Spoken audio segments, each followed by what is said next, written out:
Hello everybody and welcome to week 3. Hope everyone is having or has had a great long weekend. I was here doing quite a bit of editing of video, so hopefully we'll get some new ones out to you. This week or this month I know I'm going to be spending a decent amount of time in some casinos.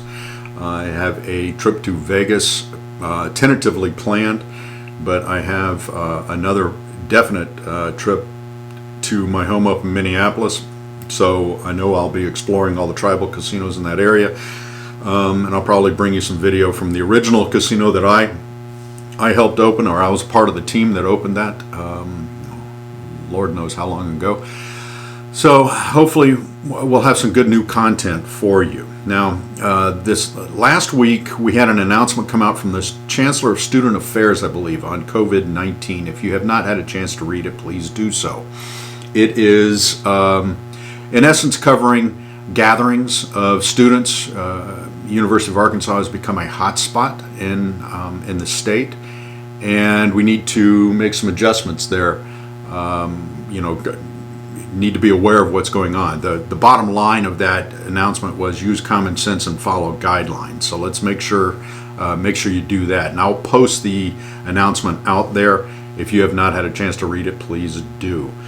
Now, last week we covered profit structures of integrated resorts. A couple of you caught me, and I had an assignment stuck in there for the end of the chapter. While it was for the spring of last year, it was already out there, so I figured it'd be a good exercise for you guys to go through. So if you haven't already turned it in, please do so. I'm not going to put a deadline because I completely forgot, honestly, that I had it on that video, but I'm going to give points for this, and it's going to help you with the concepts that are out there and some of the math issues that are out there. And they're important. If you are to understand this, there's quite a bit of math involved in this industry, so go through those exercises. It will help you understand more, and it'll certainly help you on your grade as well. So this week we're going to explore the profit structure of repeater market properties, which I personally think are fascinating, and from an operator standpoint, I've always thought it would be a great business model to have multiple repeater properties to augment integrated resorts for purely cash flow purposes. Stations Casino in Vegas, I believe, were the ones who did this model, who attempted this model, and believe it or not, when the market took a downturn in 2008, it did hit the casino business. Primarily the larger integrated, more resort and destination properties. The locals properties or the repeater market properties were not as hard hit, although they were, but they recovered quick. And what that did, having that portfolio of different properties, both integrated and repeater, that helped stations, I believe it was stations, pretty much level out their cash flow. So it made some shareholders fairly happy. And I think that's something interesting to look at from a strategic and from a brand building standpoint, having those out there. So nonetheless, take a look at that. I want you to know the difference between an integrated and a repeater market profit structure, and how we account for that and how we read those profit statements. So now, like I said, while I'm in the process of updating and adding videos, I looked at the ones for this week, and it wasn't actually that bad. I believe it's only 2 videos, and I think the longest one is probably 16 minutes. So, take a look at those. Please review them. I will augment this later on. So, as a side note, I created a short video of Hard Rock Hotel in New Orleans. I did this for another class, but I'll post it out there for you guys anyhow. If you don't know what it is, it was the resort that collapsed, and it's almost a year ago now. And it killed 3 people. 2 bodies were actually left in there for quite some time. It was just a few months ago before it was safe enough to bring out the second body. And I got up close and did some video of that. It's interesting. It's amazing. So when you build a property, and the Hard Rock brand is very, they know how to build properties. So this one is still being caught up in lawsuits. We don't know why or how that particular property collapsed, but it did.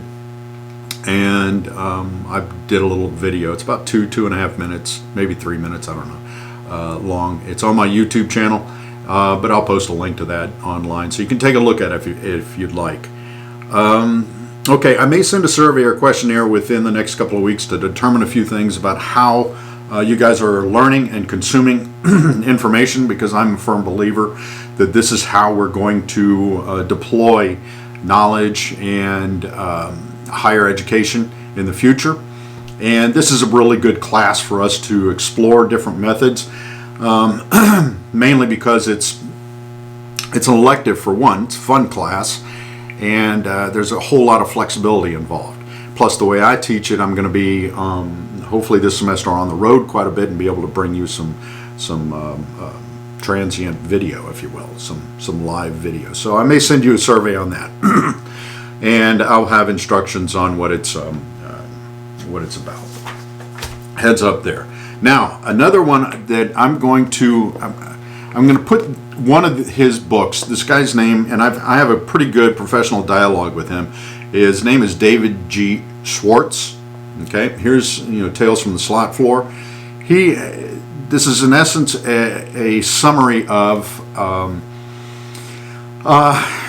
I don't know, maybe a dozen or so slot professionals that work on the slot floor in the industry, and it addresses just a ton of stuff. Now, he has a handful of these. He also has a companion guide, which is Tales from the Table Games Floor, and he does the same thing there. But he has a series of books. If you are interested in this industry at all, a good guy to follow, both on social media and to buy his books. Real simple. He sells them on Amazon, and they give you a great insight. And I am probably going to make this one of his books required reading the next time we teach this class.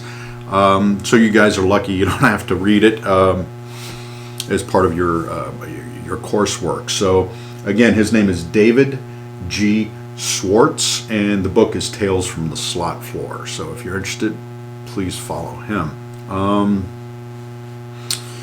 So let's see here. I've got my notes here, by the way, my setup. I'll have to show you guys at some point. Here's my laptop. I have a screen here, and I've got all kinds of other equipment around here, but if you see me looking away, that's what I'm doing.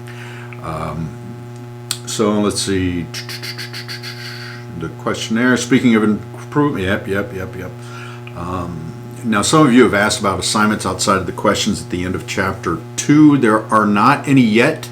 You're going to have a quiz at the beginning of next week and an assignment towards the end of the month, beginning of October. I may throw in an article review between now and then. If you haven't figured out, I do send these things out, and I will let you know if there's an assignment across the top. I'll say this is an assignment or this is not an assignment. And it's just information to get you familiar with the industry itself, or it relates to contemporary issues relating to the casino business. So take a look at those. I'll continue to do those throughout the semester. And I guess that's it. Always remember, I have office hours Monday and Thursday. Email, call, text, MS Teams. I do not care. Go through, if you haven't already, do the assignment at the end of Chapter 2 to answer those questions. I don't care how you get me those answers. Email's been pretty popular lately. A few of you have posted them on Blackboard. Entirely up to you, whatever's most convenient. And if you have any challenges, please reach out to me. I'm always available. And again, thanks, and have a great week.